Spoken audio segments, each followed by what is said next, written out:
Happy Sunday to everybody, and welcome back to our webinars here at AIFC. To our players in the greater community, continuing to wish you well during this time, and thank you all again for the positive feedback that you've been providing in these series of webinars. So we started off this 4-part series speaking with one of the all-time Canadian greats here in Julian de Guzman. It's been a great catalyst, as you know. It's definitely move things forward in a good direction in terms of enabling us to tap into more, top greats in our country's history and get a unique story and unique perspective of, their pathways in soccer. I think, Julian, without a doubt, has been very colorful and very detailed and, very, very passionate and very real in giving us some feedback. And going into this last part, we definitely look forward to it. I look forward to it personally, as I definitely consider Jules a person that we need in the game. I think when we talk about us in soccer in general in the community, we're always saying that we need more people involved, of pedigree that have done it.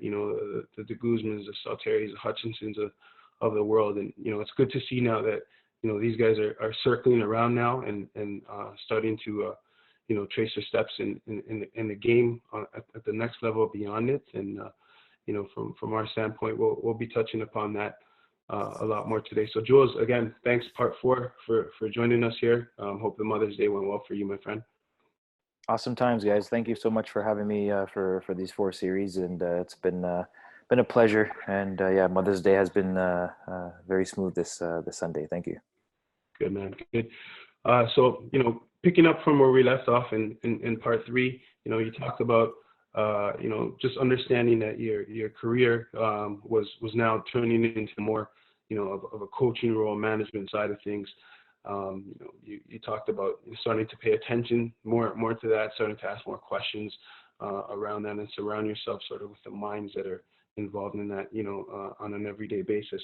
But just going back to your playing career, and as a person that has been obviously very close to you throughout your life, one of the things that they always say is, it always goes by so fast, and for me, I remember, you as a very young guy, and when it became real to me is I remember watching, I believe, a Canada game, and I told you this a few months back against Scotland on TSN. I remember that they had put it on, and you were in the Canadian lineup that day, and that's when it just really hit me that, wow, my friend is up there on that big stage in Europe, and now representing Canada. It didn't really click in, because obviously we didn't get German soccer like that here and things of that nature while you were over there. But I still remember that moment very vividly, and it almost seems like a snap. Here we are, right? And so much time is fulfilled and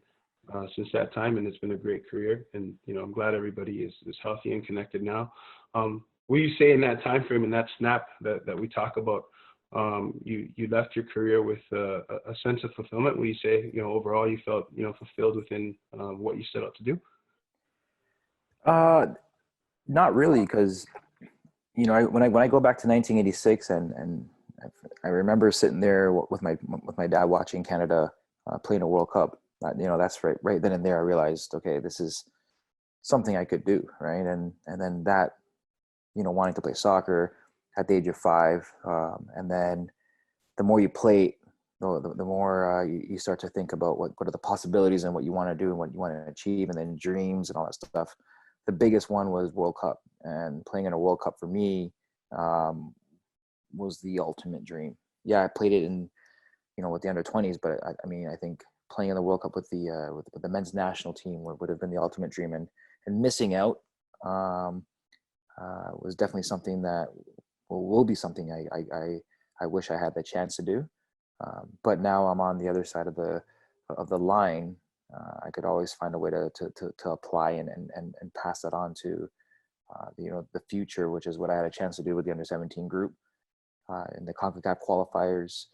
And how being able to be amongst those boys and just pass on my experiences, my message, and help them and guide them to to their dream. So that would be one big thing I could always say that I wish I had the chance to accomplish during my career.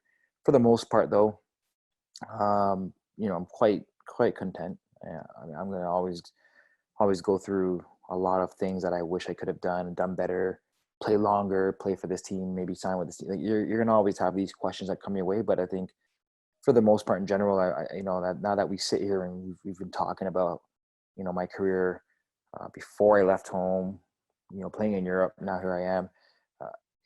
I keep going through that over and over again and thinking about this, the conversations we've had, and it's like, okay, you know what?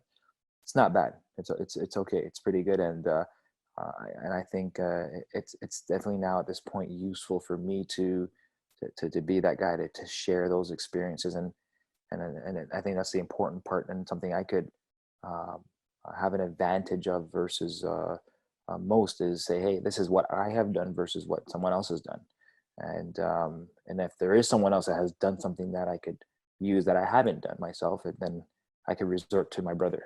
So that's somebody who I've worked with as well, and I've seen evolve throughout his career. But for me, it definitely has gone by so fast, and that's where the biggest message to a lot of the guys playing their careers, and they're in their primes, they're just starting their career, they're at the end of their career.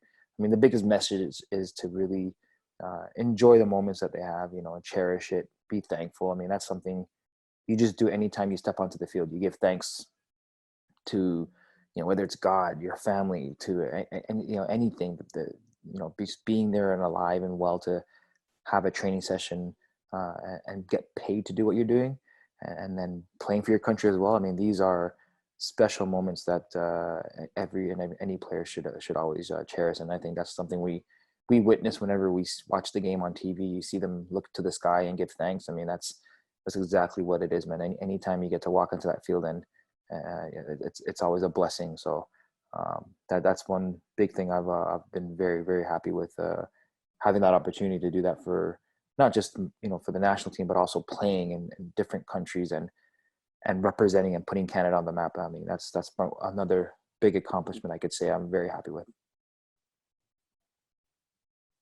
Hey, Joe, so like your accomplishments, and to be able to use those as references to help guide like the future generations that are playing now. You then took your step towards post soccer into management, and it seemed like you had a very progressive approach in your vision of what a professional soccer club in Canada should be like or run like. What was your ultimate vision for a top club in Canada, or how it should look and operate?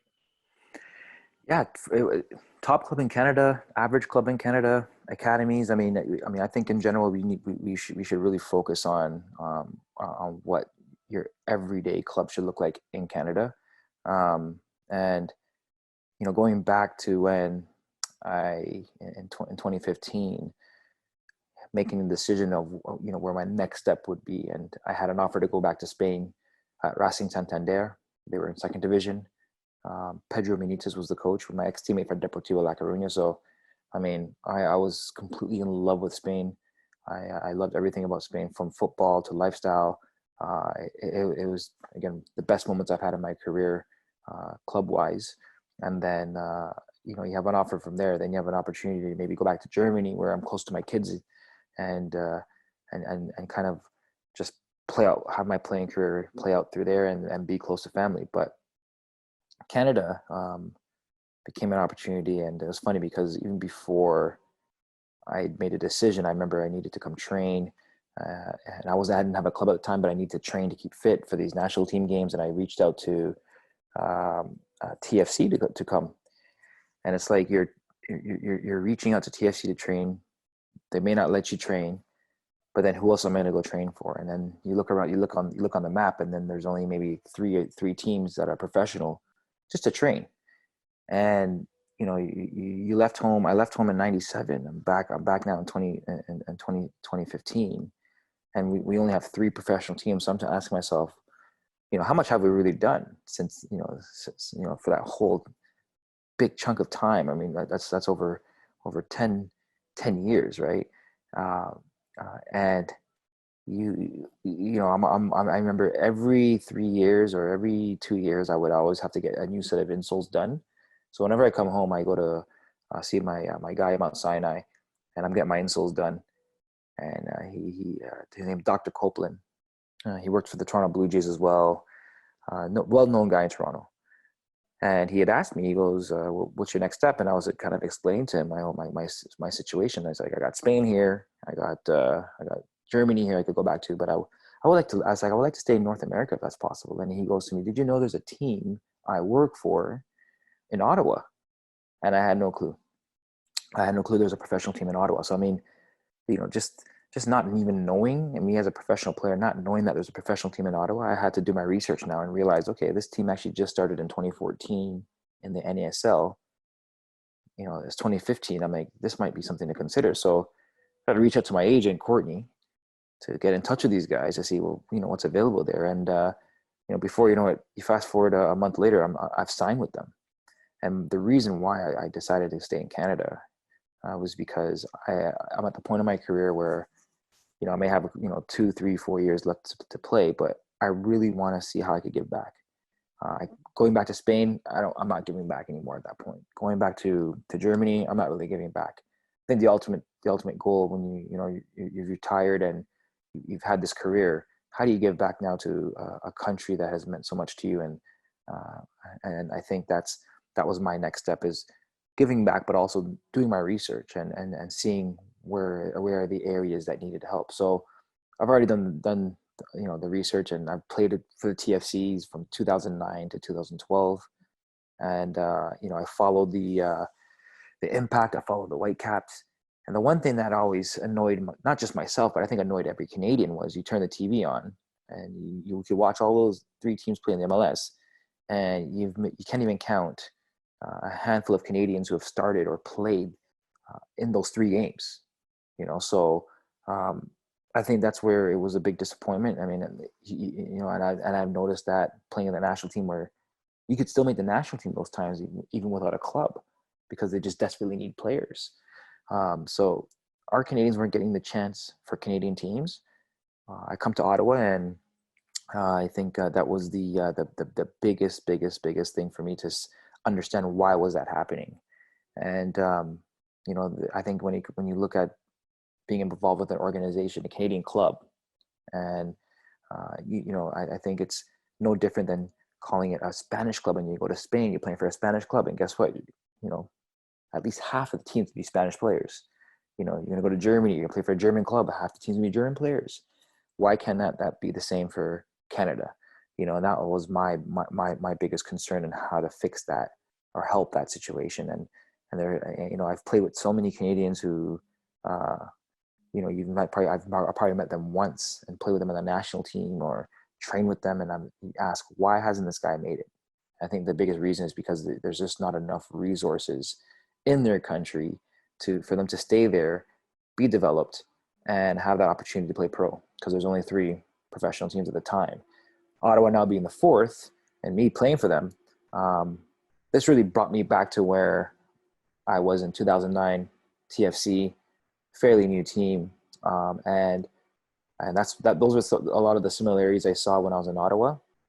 And the good thing about going to Ottawa, I have already played in North America, so I understand the whole North American mentality, culture, playing on turf, jumping on planes.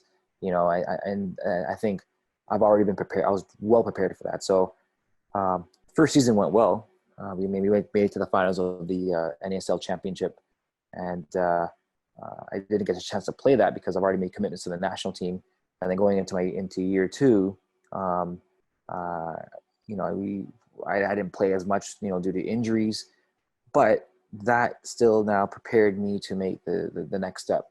And I could have signed in 2017. I could have got the operation done and everything, but I felt, where is my value best at right now?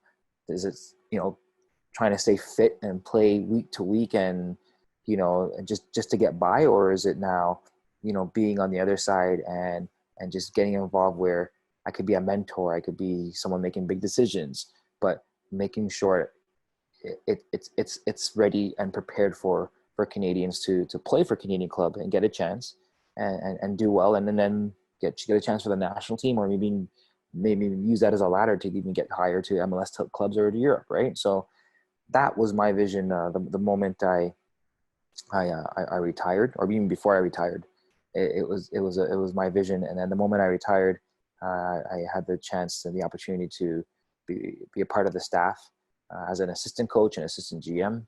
And at that point, I was so new to this. It was almost like it brought me back to '97, the moment I went to Europe for the first time and played for a European club. And I absorbed everything as much as possible in that role in the first 6 months as an assistant coach, assistant GM. And the next thing you know, unexpectedly, I become the head coach and the head GM as an intern for the rest of that same season. So everything was happening super fast now, and I knew that. I mean, we were still on the brink of making playoffs. Didn't go so well. We didn't make playoffs. We were short about 4 points, and then they offered me to stay around, which was I was very, very happy about.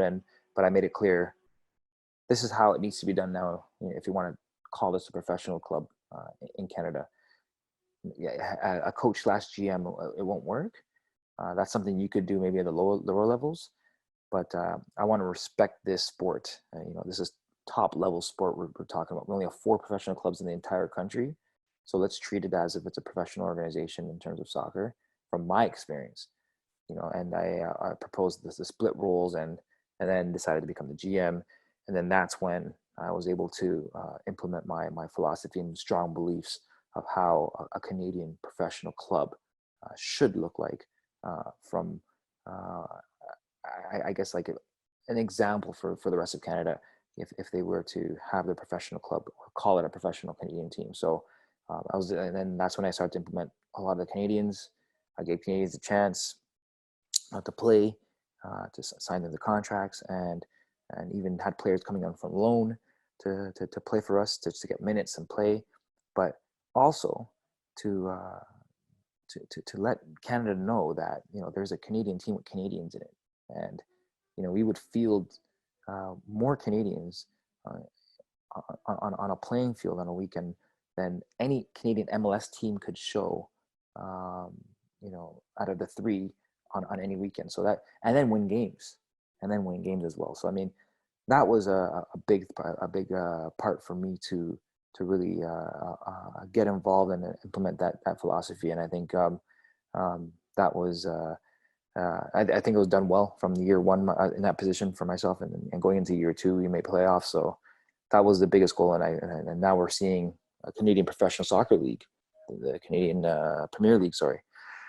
that has evolved and has started up, and now we're seeing a lot of Canadians now become pro-Canadian, following Canadian teams, create rivalries, start a new culture, and I think that's how it should be moving forward. Fantastic. Let's talk about Canada Soccer now, and even part of Canada Soccer in a staff role with some of our young talents on our youth national teams. What are some of the traits that you think characterize this new generation of young talents, young Canadian talents, that is?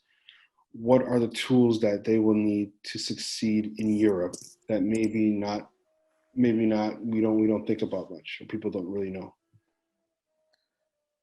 For good traits like Canadians have, I mean they're hard workers, athletic, and they're you'll find the odd guy who has something that's beyond Canada that you could say, oh my God, this guy, is he from Brazil? Is he from Africa? Where is he from? And that's what we're beginning to see from a lot of these bigger talents that are coming out through the rankings, like Alphonso Davies, Jonathan David. I mean, they weren't born in Canada, but they were born in different countries that's already hardened them, and their household will be different than your average Canadian household. But I think soccer in general, being Canadian, you're gonna have a background that's attached to a soccer nation, and but now how are we going to relate that to when you go to Europe?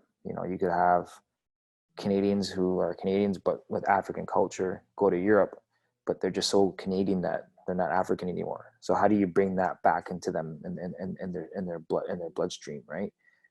I think the one thing that Canadians will have always struggled with, um, moving to Europe or even North America or even to the U.S. But the one thing that Canadians have struggled with is the adaptation, to new environments, new cultures, and becoming a part of those cultures. Um, they leave environments like such as, you know, Toronto, Vancouver, doesn't matter where the comfort zone, everything is here. You know, they got their friends here. They've graduated here, uh, and they're leaving at a, you know, very late age as well. That was my biggest concern leaving at 16. I already thought it was too late. You know, and this is in '97. Um, but when you start to leave home at the age of 18, when you start to leave home at the age of 20 for the first time, and go into hostile environments, it's very hard at that point to just drop everything and become a part of something at that age. So it's best to have it done when you're young and you're still a sponge, and absorb a whole new environment, a whole new world, to become a part of that environment you're in on a day-to-day basis. So I think that's probably the biggest challenge for Canadians, to overcome. Talent wise, I mean, I've seen talent. Canadians have talent, and they could play, but we all know that playing the game on the field and training every day, it probably takes up to 10% of what it takes to be pro. There's a whole another level that we are responsible for to live up to, and that's the culture. That's adapting. That's the mental part of the game. You know, the attitude, all of those things. You're no longer hanging with your friends, and you can't get away with certain remarks and stuff like that. And I had a very good conversation with some players in the under-17 national team where, you know, you see them already in their cliques, and they're just comfortable hanging with this group of guy, and it's already happening at the age of 17. And my message to them was, hey, man, you know, you're good on the field. You're a very good player. And so this is one of the players. I was like, you're a very good player, but you have to find a way. And people are going to look up to you. They're going to say, yeah, this guy's going to have the solution because on the field, he's great. And that was me before. But the problem is, and I had this problem too growing up, the problem is you're going to now come off the field and you're going to hang with that same group over and over again. And then there becomes a divide, right? But that person could be, because he's so good on the field, he could be the difference maker, not just on the field now, but off the field. You know, how do you connect not just one group from the East Coast, the other group from the West Coast, the other group from Montreal? Like, how do you connect all these guys together, and how do you mix and mingle with them, and how do you be that leader off the field?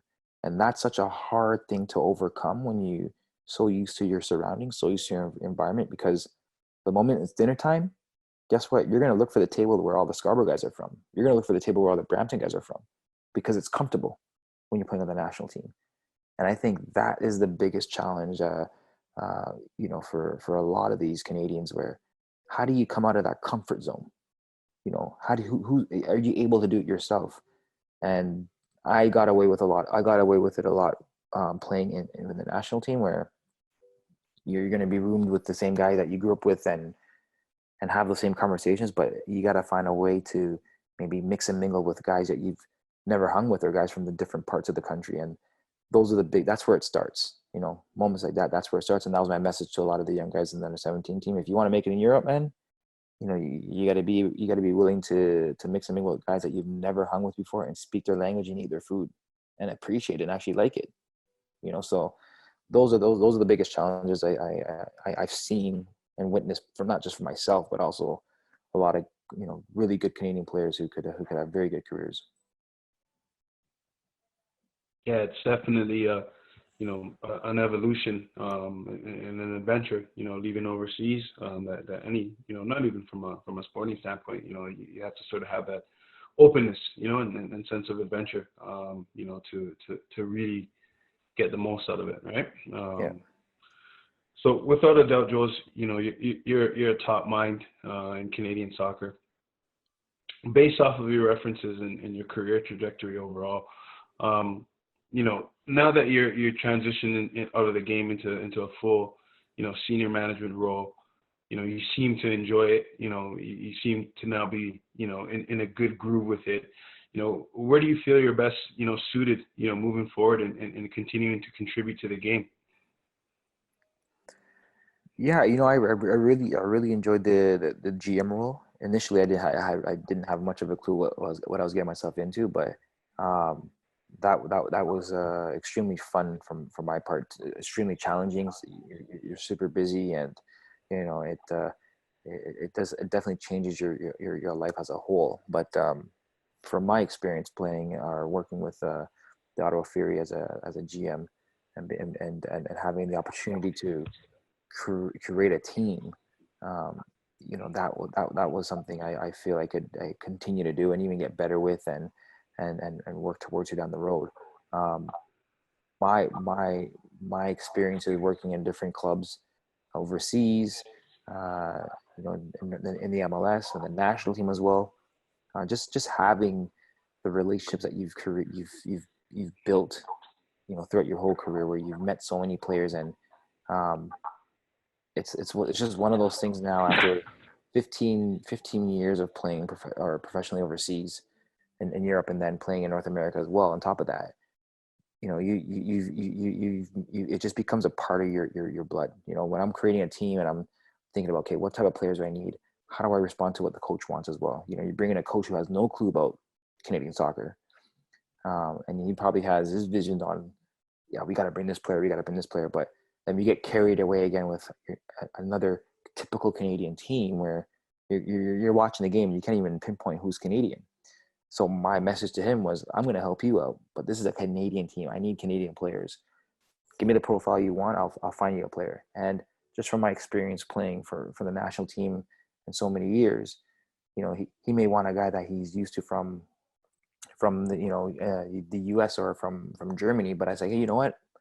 I have a similar player, and I know a player that's just like that, but he's Canadian. And that was something special for me to do, and really put together from ground zero and end up. So I really enjoyed that. It was again, for me, fun, but at the same time stressful. But I think that's because it's how much I love the game and how much I want this to work for Canadians, and I value the the ones who are passionate Canadians who want to become pro, who want to fight for their country, fight for their club, and those are the guys you want to pinpoint and find, and it's hard. It's hard work where you just signed them. Now you gotta keep them positive and motivated, and that's just not one player, but that's 25, maybe 30, across the board from players. And then there's another group of people that you got to manage and keep happy and well, and that's your staff, and making sure that they're doing the right job, and they're presenting themselves professionally, and they're going to have questions, and you're the guy that's going to have all the answers, right? So it was again, I miss it, to be honest, and I miss getting the phone calls from agents, from teams, from scouting, watching video and all that stuff, and that's something I really enjoyed, and I'm slowly preparing myself to get back into that mix. Right now, time off is big for me. From playing, jumping right into to management, and not having time off. It's the first time since, I don't know, 96 I had time off. And even when I tried to take time off during my career, I was still playing for the national team, so I had to keep fit. And I remember I put myself in a hotel for 2 months in Cologne, just to train, not sign with the team, but just to train to keep fit and ready to play for the national team. But it's the first time ever I've had time off, so I'm letting this settle in, and I'm enjoying it. But I definitely I'm slowly getting that itch to wanting to come back as a GM. To cycle out, I think that guys like you, there's no time off from the game. Even if you're saying you have time off, I don't think there's probably a day that goes by. Safe to say that the game's not on your mind. How you want to approach it, and your vision is not on your mind. I think that's pretty safe to say, and it's we look forward to seeing your next steps in the game. I think it's critical for us as a nation that players like you remain in the game at that next level. We, humbly speaking, we're just not there in terms of the people that administer our game. Just having that grasp of just what it is to have football in your veins. And I don't speak of that from an arrogant standpoint. I think it's almost a 2+2 thing. You have top elite football players. They need to be involved in the administration of things, just like it's been on the field. They'll figure it out. So my last question before I forward it off to Ains is you said you came back to Ottawa and there was only 3 clubs, and what has really happened in my time off, right? And I think you're a guy that has always had his finger on the pulse of Canadian soccer, because you're passionate about it. You believe in Canadian soccer. From your standpoint, in your humble opinion, what are some of the things that you think we can do better at this point, from all your experiences and references, and what are some of the things that you think have drastically changed for the better in that snapshot that you've been gone and come back? I mean, it's hard. I'm beginning to see a lot of the political side of the game, and try to understand why things the way they are. And you get stuck in a hard place where, you just want them to play. You want them to have the ball and just play. But at the same time, there's another side of it where it's the business side that needs to make sense, right? And I think to grow this game, I find, because of the success of, I think TFC, let's use TFC as an example. Because of the success of TFC winning the MLS Cup, I feel from then, ever since that happened, it seems like now everyone's in a rush mode to kind of follow that image, and let's create champions tomorrow, right? Let's not forget TFC have been around for over a decade before they won the MLS Cup, and I think people don't realize, and then, I mean, this goes for many things, whether it's an academy that's starting from nothing to something, and they want to go in the rush mode to not just win something now, but also let's get a return on the financials, right? And people are gonna have to make sacrifices, I think, and if they want to start something from nothing to something that lasts forever.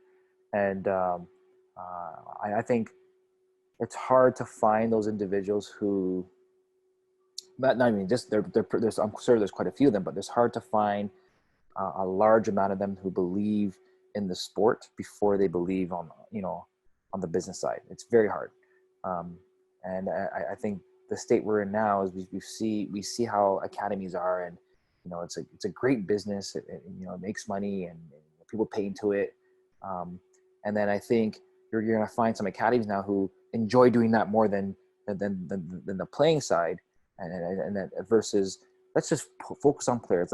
Let's grow these players, and then because we trust in ourselves that we are good qualified coaches to train these kids, we will get the return 5, 6, 7 years from now, right? But 5, 6, 7 months to get a return because parents have signed, they've paid their fees. I think this is the problem that we're running into for a lot of the academies, where it's just a money-making, pay-to-play program, and we've lost focus now on developing the kids. Who are we bringing in on board to make sure these kids are getting the right training, the right preparation for whatever next step it is they take, and are we putting them first versus putting the parents and their paychecks first, right? So I think some if I had it my way, I mean, and there's a many more businessmen who have more wealth than I do, but if they had the passion and understanding of what I think how it should run, kids, you're going to find the best kids that you believe that you could train and develop. Uh, and out of each age group that you're training, I mean, you're going to probably focus on 2 kids most that could be the difference makers, right? And uh, that's where you could kind of see the long-term return down the road if these kids sign a professional contract. But it's up to you now to create that environment from the U13s, the U15s, the U17s, and onwards. But make sure that those environments are professional enough for these kids to grow in. And the moment they get the call up, or the moment they sign a contract or they move on, that's where you could see proof of return in terms of, hey guys, our academy developed these players. We sent them off here and there. You're more than welcome to come, but not because you could pay the money, but you're good enough to play amongst us. So I think this is the biggest issue I think we're running into, because it's still one of the most played sports in the country. We only have now we have 8 more professional teams plus the MLS teams who are around, but that's just happened last year. This should have happened many years ago, obviously, but I think the academies have become such a good business, just to keep pockets happy and people happy. They forget that there's very good kids and generations of kids who we need to focus on and worry about, versus getting the money up front and then just babysitting kids. It's almost like a daycare, from how I look at a lot of the academies. Not every academy, a lot of the academies. There are some very good academies out there, and they've proven their work, and then you see the results. I mean, but I think there are just too many academies out there who are getting away with not worrying about the players' development, and and then I think it comes down to it just comes down to making sure the kid or even a parent, making the parent realize, hey, if you're going to invest in your child, let's not worry about the pay up front first. We'll work it out where if we trust your kid that he's going to make it, we'll find financial ways to make sure that it's not going to overwhelm you, but there's also a nice return that your kid's going to get a chance to, whether it's scholarship, MLS, Europe, just even training, exposure, right? I think that's one of the biggest things is getting the kids to have that right exposure in different environments. Because if I'm a parent, your average parent, and I want to send my kid to these clubs, I'm sure you guys hear it all the time. My kid's ready for pro. My kid's ready for pro. My kid's ready for pro. And it shouldn't come from the parents telling you that. It should be coming from the coaches saying, "Hey, we think your kid's ready for pro. These are the options that we're looking at right now to move your kid." So I think if they could lessen a bit of the greed in terms of just receiving a paycheck and that's it, I think we could have a more honest environment or a more organic environment to really grow these kids and help them make those steps moving forward. So that's just the biggest thing, and it's one thing that scares me. Like, I look at my son who's in Germany and hasn't paid 1 cent to play a part, to play in a program that is the DFB program. Plus, he's playing for one of the best academies in his region because he was doing well for his club, but hasn't paid 1 cent for that, and that's. But here you're paying thousands of dollars for your child because he can't go play hockey anymore, so he's got to do something outside to keep him busy, and you just don't have the time to take care of him. So let's just put him in these programs, right? So I think this is where we're still trying to figure out how it should make sense, and I think it's pretty obvious the funding needs to come from bigger areas versus letting academies figure it out on their own to fund themselves and then be a part of a system that pretty much has their hands tied, and I think that's a lot of the issues we run into, where politically it just becomes very aggressive and difficult for you to grow your kid. I mean, Jonathan himself, man, he played for 3 teams. I think he played for 3 teams one time and got suspended because, from the Ontario Soccer Association. I mean, like, stuff like that. Again, You're trying to put barricades and obstruct the kid's development because he's that good. No, that's you shouldn't be doing that. You shouldn't be suspending a 10-year-old, just from getting the extra kick around because he needs it. He needs it, right? So those are the issues I feel we need to find and focus on and have more conversations about to protect the child's development. We need to find a way to protect the child's development better with better coaches, better facilities, better, environments and infrastructure, resources. We need to find a way to do better in terms of that. That's where we should be investing our money versus just making sure that we're happy in the green at the end of the each quarter of the year. So I think that's a big thing we need to focus on. It's fantastic. Just to end this off, let's have a little fun now. Let's get your mind going a little bit. Could you tell us what is your most fond memory of a win in your career as a player? What was the best win you had? The best, best win I've ever had.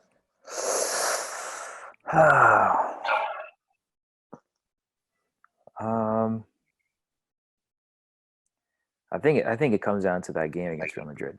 I mean,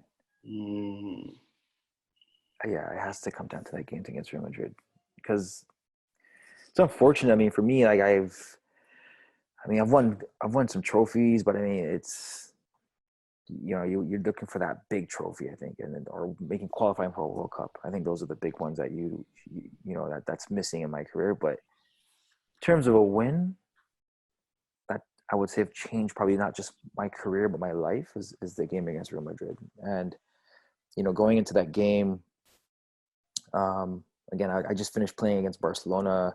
Or starting that game, I just started, and I knew this coach wasn't a big fan of me, so I had to prove to him. And I did it against Barcelona, and I did it, and I got the call up to start against Real Madrid, and I'm like, oh man, these are the Galacticos, man. Like this is Zidane, Raúl, Beckham, Roberto Carlos, Casillas, Sergio Ramos just signed with them, I believe. You're looking at this team, and it's like, okay, we took care of Barcelona. We actually tied them in a very exciting game at home, 3-3. But now we got Real Madrid, and I remember sitting in the car with Jorge Andrade after our last training session before the game at home, and I was driving back with him to the hotel because we would go to the hotel and stay overnight at the hotel. And he could tell I'm nervous now because I'm just quiet in the car and I'm not saying anything. And he's telling me to relax, man. Hey, relax. He goes, one of the best things in these games that you're going to enjoy is that you're playing against a team that plays, which means you get to play. They're going to pass the ball and knock it around. You're going to get to do the same thing. I was like, yeah. He goes, I'm like, I never thought of that. He goes, yeah, that's what's going to happen in these games. It's normal. These games are the same thing over and over again. He goes, it's easier to play against games like Real Madrid and Barcelona than it is to play against teams like Zaragoza or Espanyol. He goes, these are the easier games. They're hard, but you know what to expect. And all it is just like another guy wearing a jersey with a name and a number. That's it. He goes, so I mean, I it was cool to hear that from someone, and I'm still nervous, man. I mean, like you get to the hotel, you're eating, and all you're doing is thinking, and it's. I mean, this is every game. You're going to be thinking what to do next. Don't make a mistake. I can't make sure, get caught in these areas. What did the coach say? You're just thinking of all these things. And, you just don't want to mess up because you don't want to embarrass yourself in front of the whole world because everyone's watching this game. Two, you don't want to lose your spot. But, most important thing for me is Canada's going to be watching this because I don't think a Canadian's ever played in a game against Real Madrid in La Liga. So this was a big deal for me where, I gotta do well. Just make sure I do my job and don't make mistakes and keep it clean. And it became surreal for me at the moment. I got the ball on the top of the box laid off by Tristan with my left foot, and you're hitting it, far corner along the ground. And as the ball travels, you don't hear anything. It's like all you're seeing is the mesh move. People rise up from behind the goal. And then at that point, you could hear the crowd cheering because you've just scored against Real Madrid. And the moment that happened, I was like, man, you just run where you could run, man. But I ran straight to the coach because I knew the coach for some reason just had something against me where this is not my player. But I ran straight to him, and the joy I had within, and you could feel the energy from not just me, but the entire team knew that this was the case, and he had done something that no one had ever expected, not even myself. So it was a huge joy, but then winning the game and seeing that city take off as if we won a championship. And this is just probably like our 7th game of the season. And seeing that and witnessing, the passion of La Liga. Like just watching this stuff on TV growing up, and you hear the fans cheer and with the songs, and just the ball to go by the net and the loud ooze. Being in that environment and winning that game, and then celebrating with the fans, and then that was my only goal I ever scored for Deportivo. But celebrating that game, it was it's still a celebration today. I'll tell you, man. I'll that's something that is just hard for me to ever believe or understand that happened, and that win is probably the biggest one I've had in my career. The city was celebrating with you, something that we as Canadians will, we only really experience when the Raptors won or when TFC won, not after a game. Mm-hmm. But in saying that, tell us about the fondest loss that you encounter that sticks out in your mind that probably to this day still bothers you. Oh, against Honduras for sure, 8-1. That's one of the lowest points in my life, actually, because again, you're doing that in Madrid and scoring was like, Canada now is known, like people know about Canada, but this time we lose 8-1. It's like you're probably at that point I have to keep reminding myself, okay, thank God I'm Canadian because I could get home, my family's gonna be okay. People are not going to be trashing my my car, or you won't see yourself in the front page. That was probably the luckiest thing we've had coming out of that match. But still, I think to a big degree, being going back to your soccer club and just showing your face, it was disgraceful. I think it was the lowest point in my career, losing 8-1, and I tell you, man, the thoughts that cross your mind right after that game, it's just not pretty at all. I mean, you almost want to just quit. You just want to throw it in. It's like it hits you so hard where I must have lost sleep for at least a good month where I just did not sleep well. And you cut off all your, like, a lot. You just go quiet. You go in quiet mode. I mean, you don't even talk to anyone. You just hate yourself for everything. And any mistake you make after that game, it's like it's just your mood and your everything is just at a low. So that 8-1 loss was the biggest disappointment, biggest embarrassment, and yeah, I wish nobody to ever go through anything like that in their careers in that type of loss. I mean, that was that, and then the other loss would be 6-1 with TFC at home. Against Philadelphia, I think it was Philadelphia Union. We lost 6-1 at home, and that was another biggest one of my biggest disappointments or horrible moments in terms of my career. So, but the 8-1 against Honduras for World Cup qualifier, that was the worst ever. Okay, tell us about who was supposed to be fun, man. It's fun, man. Reminiscing is always fun. Tell us about who was the top player you played with in your career. Top player I played with in my career? Only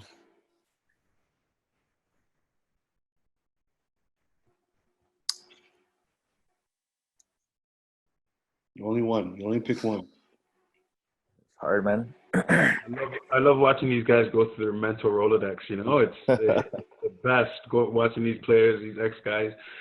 Go through, and I hate using that word X, my apologies, but just these athletes, just to go through their mental, I can pick it through my Sunday league team, man. Oh man, top player. I'm gonna have to on this one. I'm gonna have to go with Felipe Luis, man. Wow. I'm gonna have to go with, and the Wow. reason why before Felipe Luis was Juan Capdevilla, and we know Juan Capdevilla won the Euros And a World Cup. and World Cup. So he won the Euros and World Cup, and he was a left back for Deportivo, and I said, wow, he's a very good left back. I thought he was. I was like, he's not going anywhere. And then Felipe Luis comes in, some young guy from, I think Felipe was at Real Madrid C. Yes, he was at he was at Castilla. C, yeah, he wasn't even that on the Real Madrid like No, yeah, he was on the C team actually. C team, and he was playing games. But I was like, who's this kid now? Like, who's a young kid? And so, and we all made fun of him because he was like we call him the fake. He was like a fake Brazilian because he was Polish at the same time, and he just didn't have that Brazilian swag to him, and but seeing him come into Deportivo and did what he did and then take off. I mean, he helped me. He helped me do well because he was the guy where if I'm receiving the ball, I'm stuck in the middle. I have nowhere else to go. I have to find him, and he gets me out of he got me out of so many situations, man. I mean, he made me look good on days where I should have made a big mistake and find myself on the bench the following weekend. So Felipe Luis, man, I mean, and I could find him with my eyes closed. Like there's not a player I know where I'm in trouble and I just know he's there. You get to play the ball blindly and he's there. And then he gets out of the situation. And not even that, like, I mean, his way of being on the ball, he was our most skillful player. He was our most skillful player. He earned his respect, and he was a big difference maker for us on that left side, man. Because I mean, I had the joy of not even just playing with him, but I had the joy of like becoming really good friends with him during my time at Deportivo.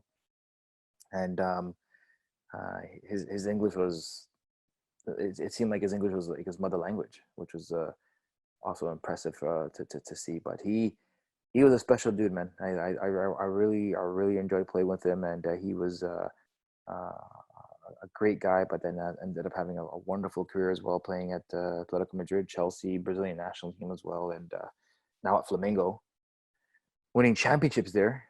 But such a beautiful career. But I mean, I'm not surprised because what I've seen him do at Deportivo when he was, just new to the league, and he was honestly for me probably the best player I've played with, man. But again, I can name you another 10 guys back of my hand, similar scenarios. But Felipe, how he came into the game, I don't think anyone at that time expected him to see him where he's at today. That's for sure. Last question. Who was the greatest leader you played with in your career? So one guy who took you under his wing, the one guy who you kind of looked up to. Who was that one player that you can say in your career, if you were to name one? I think I'm gonna go Trundle on this one, man. Stevie on this one. Yeah, he's a top guy. He's a top guy, man. Trundle. He has a way of like he could really rally up the change room, and not just by playing. Mostly, you see a lot of leaders who could just play and do well and not speak, and they don't need to speak, right? Because they get the job done on the field. He does a job on the field, but he could also find a way to translate that and make it known. And this is an American guy doing this in a German locker room. So he got his respect from the Germans there. He got his respect from the guys at Hanover, and to the point where they're calling him the mayor. And but he was a guy who took me under his wing. He really guided me, stepping into the Bundesliga, 21 years old, and who you turn to. You're going to turn to the American guy because he speaks English, great. But at the same time, he made it known to me like, hey, if you want to be loved and respected by these guys, these are certain things to do. And even times when I was, you know, in certain, it wasn't when I was in trouble off the field too, like when I had, you know, certain issues and stuff, he, you know, he's the guy where he would even reach out to me before I could reach out to him, and he would know how to address it right away. And the way he does it, man, I mean, he was super class. He, even though he was under pressure, you just never know. You know, he'd be going through stuff you would never know, but he would just always find a way to pass that message and really, really guide. And that was my experience. And I'm sure a lot of other guys could say, hey, Stevie, special guy on and off the field, always smiling. And he just really knew how to light up the room. And he did it not even as a captain. He just did it as one of the leaders. It was great to see that from him for my time in Germany. And that really prepared me for my next steps moving forward. Great, man. Julian de Guzman, thank you so much, you know, for joining us. This has been, you know, an incredible unlocking, I would say, you know, as we go along through these webinars and speak to, you know, different athletes. You know, we've had the chance to speak to, you know, some Canadian soccer royalty, and you know, the theme that sticks out is, you know, these seem to give you guys the opportunity to speak, but not necessarily, you know, be switched on in terms of sometimes you're in your club mode, or, you know, you have to, you know, worry about maybe not touching on the story and things of that nature. So we appreciate you being, you know, as open and candid with us. I think, you know, any player really that is trying to make it somewhere, you need to be rooted. You know, you need to know where you come from. You need to know where you stand in terms of, you know, where you're going. And it's been an incredible opportunity to catch up, you know, as a person that knows you and Ainsley as well pretty intimately. I think it's also given us an opportunity to learn new things as well. And we wish you much success in your next steps here in Canadian soccer. As I said, absolutely critical for you to be a part of it and lead us moving forward. Thank you, guys. No, you guys have been awesome.